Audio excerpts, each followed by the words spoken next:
আপনি কি মনে করেন এক ওয়াক্ত নামাজ কি সত্যি জীবন বদলাতে পারে? এই গল্প শুনলে কিন্তু আপনার চোখ বুজে যেতে পারে। আসসালামু আলাইকুম ওয়া রাহমাতুল্লাহি ওয়া বারাকাতুহু। প্রিয় ভাই ও বোনেরা, আজকের এই ইসলামী গল্পটি আমাদেরকে মনে করিয়ে দেবে আল্লাহ ছোট আমল দিয়েও বড় ফয়সালা করে দেন। একজন যুবকের নাম ছিল সালমান।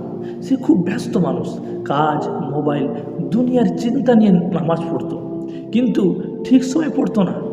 বিশেষ করে ফজরের নামাজ অনেক দিন পড়াই হতো না। একদিন বড় একটা চাকরির ইন্টারভিউ ছিল। সালমান খুব টেনশনে ছিল।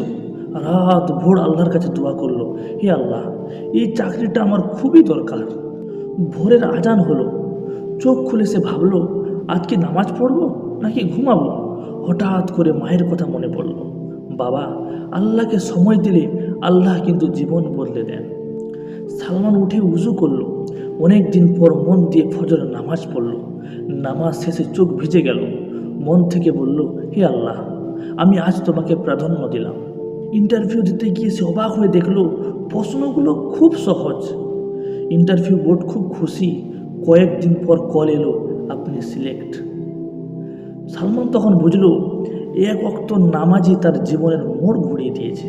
আল্লাহ রাব্বুল আলামিন কোরআন শরীফের মধ্যে সূরা আনকাবুতের 45 নম্বর আয়াতের মধ্যে বলেন, উতলু মা উহিয়া ইলাইকা মিনাল কিতাবি ওয়া আকিমিস সালাহ ইন্নাস সালাতা তানহা আনিল ফাহশাই ওয়াল মুনকার ওয়া লা যিকরুল্লাহি আকবার আল্লাহু ইয়ালামু মা তাসনাউন।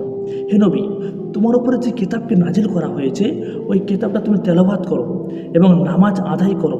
নামাজ এমন যে অশ্লীল এবং অন্যায় কাজ থেকে কিন্তু বিরত রাখে। প্রিয় বন্ধুরা, ঠিক সেইরূপ এই মুসলিম শরীফে একটা হাদিস এসেছে। নবী পাক সাল্লাল্লাহু আলাইহি সাল্লাম বলেছেন, ফজরের 2 রাকাত দুনিয়া ও তার সব কিছুর চেয়ে উত্তম। সুবহানাল্লাহ। প্রিয় ভাই বোনেরা, আপনি যদি আল্লাহকে সময় দেন, আল্লাহ কীভাবে সময় দেবেন? 5 ওয়াক্ত নামাজ আমাদেরকে পড়তে হবে।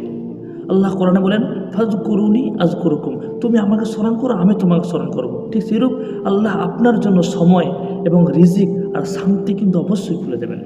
প্রিয় দিনদার ভাই বোনেরা, এই গল্প যদি আপনাকে এক ওয়াক্ত নামাজের দিকে ফিরে আনে, তাহলে এই ভিডিওর মধ্যে লাইক দেবেন।